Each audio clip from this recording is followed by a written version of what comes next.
जय हिंद दोस्तों, स्वागत है आपका हमारी एक नई वीडियो में। दोस्तों अभी भी एक साथ दो नोटिस हमारे पास आ चुके हैं। तो आज के इस वीडियो में हम इन दोनों नोटिस को अच्छे तरीके से देखेंगे। ये दोनों नोटिस किस आरओसी का है और इन दोनों नोटिस में आप लोगों के लिए क्या खबर है, ठीक है। तो आप लोग यहाँ पे देखेंगे आरओसी की तरफ से बहुत बड़ा खुलासा हुआ। छात्र के द्वारा जो सवाल किए गए थे वहाँ पे जो आंसर दिया गया है उससे बहुत बड़ा खुलासा ये हुआ है कि यहाँ पे जो नॉट ज्वाइन वाली जितनी भी सीटें थे सभी पे डीबी आ चुका है, ठीक है। जैसा कि आपको पता है कि यहाँ पे डीबी ऑलरेडी आ चुका है और यहाँ पे जो डीबी आया था मैंने उस टाइम भी बताया था कि जहाँ पे जितनी वैकेंसी हैं उससे ज़्यादा यहाँ पे कॉल हो चुका है। तो इसका सीधा सा मतलब है अगर किसी भी आरआरसी में 100 सीटें वैकेंट हैं और यहाँ पे डीबी 250 या 300 को आ जाता है तो सीधा सा मतलब ये होता है कि अन्य सीटें कहीं से आई हैं। कहाँ से आ सकती हैं? वो रिप्लेसमेंट डीबी से ही आ सकते हैं। जो सीटें जो छात्र ज्वाइन नहीं करते हैं वो वाली सीटें यहाँ पे ऐड कर चुके हैं, ठीक है। तो यहाँ पे आप लोग ये बोल सकते हैं कि बहुत सारे छात्रों के लिए अच्छी खबर बिल्कुल भी नहीं है, क्योंकि यहाँ पे जो सीटें छात्र चाह रहे थे कि हमें मिल जाएंगी वो सीटें ऑलरेडी भर जा चुकी हैं। लेकिन इसके बदले मैं आपको एक अच्छी खबर बताऊंगा जिसके लिए आपको वेट करना होगा। और यहाँ पे अभी अच्छी खासी डीबी आएगी। नॉट ज्वाइनिंग वाली सीटों पे कॉल हो चुका है, फिर भी यहाँ पे घबराने की जरूरत नहीं, क्योंकि ऑलरेडी यहाँ पे बहुत सारी सीटें आने वाली हैं। वो कैसे आएंगी वो वीडियो में हम बात करेंगे। अच्छा, यहाँ पे बहुत सारे सर ऐसे हैं जो पैनल का वेट कर रहे हैं, सर हमारा पैनल कब तक आएगा, तो उसके रिगार्डिंग भी जानकारी पब्लिश कर दी गई है। और यहाँ पे देखेंगे इसका जो पैनल है वो आपको बहुत जल्द देखने को मिलने वाला है। ये ऑफिशियल नोटिस में बोला गया है।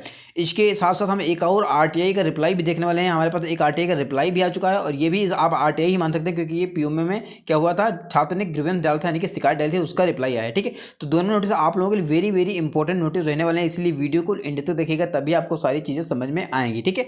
तो चलते हैं वीडियो को आगे लेकर बात करते हैं। लेकिन उससे पहले अगर आपने चैनल को सब्सक्राइब नहीं किया है, मैं फिर से बोलूँगा, अगर आप पीटी पास हैं और अगर आप अपने डीबी पैनल या ज्वाइनिंग का वेट कर रहे हैं तो आपको इस चैनल को सब्सक्राइब करके रखना है, क्योंकि कोई भी नोटिस आएगा, कोई भी इन्फॉर्मेशन आएगी तो आपके पास वीडियो पहुंच जाएगा। अगर आप हमारे टेलीग्राम ग्रुप में नहीं जुड़े हैं तो बहुत ज़्यादा छात्र वहां पे जुड़ चुके हैं और आप भी जल्दी जल्दी टेलीग्राम ग्रुप में जुड़िएगा, क्योंकि कोई भी इन्फॉर्मेशन आएगी सबसे पहले टेलीग्राम पे पहुंचती है, बाद में आपके पास वीडियो आता है। तो चलते हैं वीडियो को आगे लेकर बात करते हैं बारी बारी से सभी अपडेट्स की। चलो यहाँ पे देखेंगे तो एक नोटिस आया था 5 जनवरी 2024 को सिकंदराबाद जोन की तरफ से, जिसमें इन्होंने बताया कि हमारी थर्ड डीबी आई थी, ठीक है। यानी कि सिकंदराबाद जोन की थर्ड डीबी पब्लिश हुई थी 5 जनवरी 2024 को। और यहाँ पे सारी चीज़ें लिखी हुई थी, list of candidate, short list for document verification, medical examination third phase, ठीक है। तो यहाँ पे देखेंगे यहाँ पे कहीं भी रिप्लेसमेंट डीबी या पैनल का कहीं ना भी जिक्र नहीं किया गया। और यहाँ पे जो डीबी आई थी वो कितने की 782 छात्रों की डीबी आई थी, जबकि यहाँ पे सीटें इतनी खाली नहीं थी। 782 छात्रों की डीबी आ गई, जबकि यहाँ पे सीटें इतनी नहीं खाली थी। तो बहुत अच्छा संकोच में थे सर, यहाँ पे आखिर इतनी डीबी कहाँ से आ गई, सीटें कहाँ से आ गई, क्या यहाँ पे रिप्लेसमेंट दे दिया है या नहीं दिया है, दे दिया है तो कितना दिया है, आज मैं इसी का खुलासा करने वाला हूँ, ठीक है, एक नोटिस के माध्यम से। तो अच्छा अब चलते हैं आगे। देखिए तो यहाँ पे रिप्लेसमेंट का कोई भी जिक्र नहीं, जबकि आपने पहले देखा था 2018 में जब भी यहाँ पे रिप्लेसमेंट डीबी आती थी वहाँ पे बड़ा बड़ा ऊपर ही लिख देता था रिप्लेसमेंट पैनल या रिप्लेसमेंट डीबी, ठीक है। जबकि यहाँ पे ऐसा कुछ नहीं लिखा है, ठीक है। अब चलते हैं आगे। अभी आप जाएंगे तो एक नोटिस आप लोगों को दिखेगा ये, जिसमें देखेंगे लिखा है साउथ सेंट्रल रेलवे 1 अप्रैल 2024, ठीक है। तो छात्र ने जो पीओएमए में ग्रीवेंस डाला था उसका यहाँ पे नोटिस मतलब रिप्लाई आ चुका है। अब यहाँ पे देखेंगे तो यहाँ पे हिंदी में भी है और यहाँ पे इंग्लिश में भी है, ठीक है। तो हम इंग्लिश को देखते हैं, ठीक है। अब यहाँ पे देखेंगे क्या लिखा है, सब्जेक्ट में लिखा है declaration of result of CNRC 0119 for requirement of level 1 post, ठीक है। बाकी यहाँ पे लिखा है रेफरेंस में, आप यहाँ पे पढ़ लीजिएगा, ठीक है। तो यहाँ पे क्या लिखा है, योर PMOPG ग्रीवेंस रिसीव्ड, मतलब इसको भी नहीं पढ़ना है, इससे आपको कुछ इन्फॉर्मेशन नहीं मिलेगी।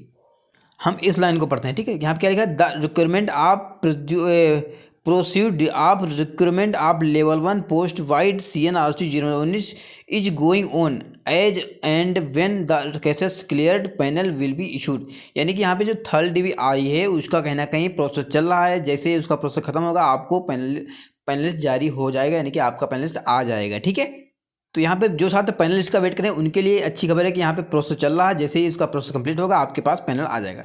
दूसरे में लिखा गया regarding non joint cases as on date 345 papers return to RRC seeking replacement the same were included in third phase DB, ठीक है। तो यहाँ से क्या लिखा है कि यहाँ पे जो नॉट ज्वाइन वाली सीटें थी वो कितनी थी, 345 छात्र ऐसे थे जहाँ पे ज्वाइन नहीं किए थे। और ये डाटा आपने बहुत से RTI में देखा भी होगा, ठीक है। तो यहाँ पे लिखा 345 का जो डाटा था, इसमें क्या हुआ है, द सेम मतलब जितने भी नंबर ये हैं इतना ही नंबर कॉल हो चुका है, किसमें थर्ड डीबी में कॉल हो चुका है। The papers of the candidate not join resigned if received afterward as per rules action will be taken, ठीक है।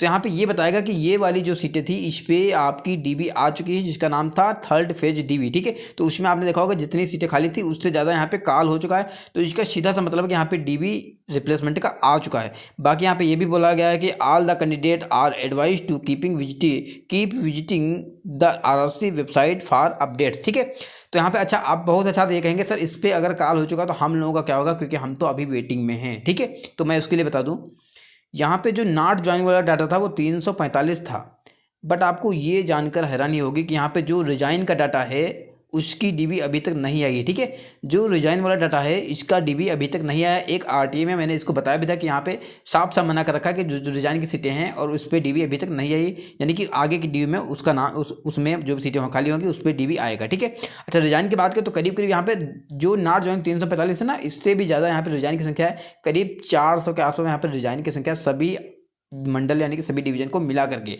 तो जो भी छात्र यहाँ पे अभी वेट कर रहे हैं 4th डिवी का 5th डिवी का, उनके लिए पहली बात तो रिजाइन की सीटें आने वाली हैं जो करीब 350 से 400 के बीच में रहने वाली हैं। इसके अलावा आपको ये पता होगा कि यहाँ पे 782 छात्रों का यहाँ पे जो कॉल हुआ था 3rd डिवी में, इसमें कितने 75 छात्र एब्सेंट हो गए थे, ब्लॉक डोर दिया गया था जिसमें 2 छात्र बचे थे, और अभी भी यहाँ पे 73 छात्र ऐसे हैं जो डीबी में गए ही नहीं, यानी कि इन सारे छात्रों का कैंडिडेट रद्द होने वाला है। ठीक है, तो ये सीटें किसको मिलेंगी, 4th डिवी में आप लोगों को मिलने वाली हैं।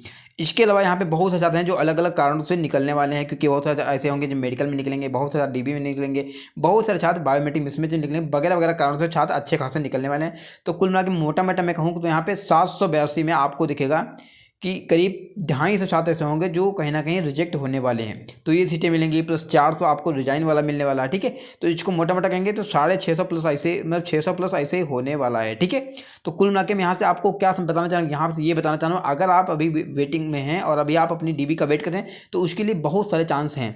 ठीक है, तो आपको अभी डरने की जरूरत नहीं कि यहाँ पे रिप्लेसमेंट की डीबी आ गई तो इससे आपको कोई नुकसान होगा, इसलिए आपको कोई टेंशन लेने की जरूरत नहीं है, क्योंकि यहाँ पे अभी और सारी बहुत सारी डीबी आएंगी। अभी यहाँ पे 4th डीबी के बाद में 5th dB, 6th dB, 7th dB, 8th dB, ये डीबी सारी कंटिन्यू रहेंगी, तो अभी आपको टेंशन लेने की जरूरत नहीं है। ठीक है, अब चलते हैं आगे दूसरी आरटीए की बात करते हैं।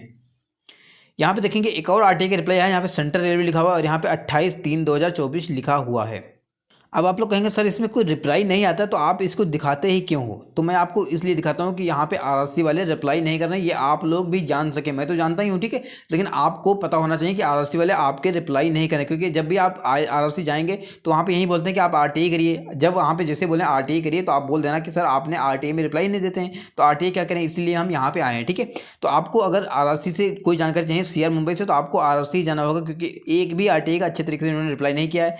जितने भी छात्र सवाल पूछ रहे हैं तो वहाँ पे आपने देखा कि लगातार मैं आर्टिकल पर दिख रहा हूँ जहाँ पे कोई भी आंसर दिया ही नहीं जा रहा है। छात्र ने 3 सवाल पूछे तो क्या मतलब करीब करीब 2 सवाल ऐसे होंगे जिसका रिप्लाई आप नहीं कर सकते, लेकिन एक सवाल का तो रिप्लाई कर सकते थे, बट उन्होंने उसका भी रिप्लाई नहीं किया। ठीक है, फिलहाल मैं ये बता दूं कि सीआर मुंबई के जो भी छात्र हैं उसकी 6 डीबी आपको बहुत जल्द देखने को मिलने वाली साइट पे, और यहाँ पे जो भी छात्र भी वेटिंग में हैं वो अपने कहीं ना कहीं डॉक्यूमेंट रेडी रखिएगा अगर आपको लगता है कि आपको कॉल होगा। ठीक है, तो वीडियो अच्छा लगा है वीडियो को लाइक कीजिएगा, चैनल सब्सक्राइब कीजिएगा। मिलते हैं किसी video, bye bye, good evening, take care.